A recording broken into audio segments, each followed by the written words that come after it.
Hi guys, welcome to our YouTube channel 2A Media House, and please don't forget to subscribe, like, comment and share our videos, and don't forget to follow us on all other social media handles at APATA EWI ROC.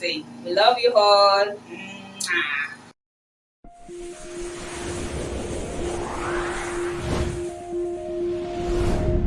Kindly click like and subscribe to our YouTube channel and press the notification button for more. Thank you.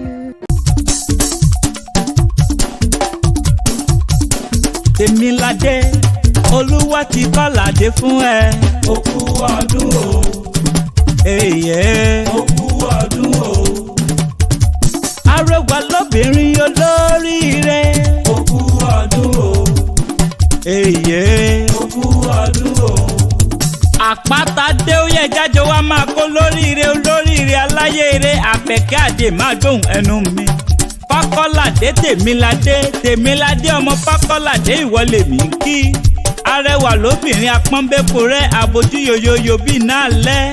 Ó nàró ó dúró déédéé ó rẹwà lóbìnrin. Adà níjẹ́lé bàbá tó bí ọlọ́mọ nípínlẹ̀ Ọ̀ṣun. Èmi wá kí ọ kú ọdún ọjọ́ ìbí tòní. Ìwọ lọmọ ọlọ́nà ládà.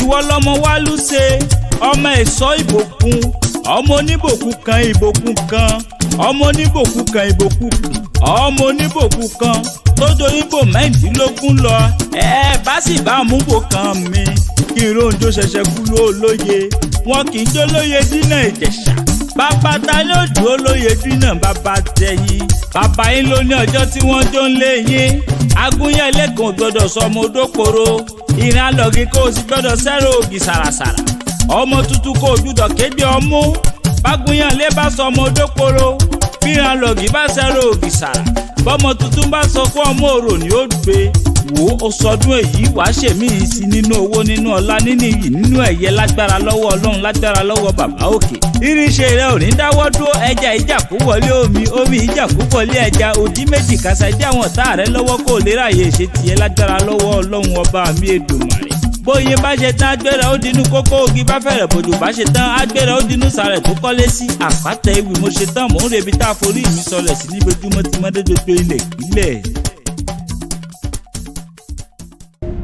Kindly click like and subscribe to our YouTube channel and press the notification button for more.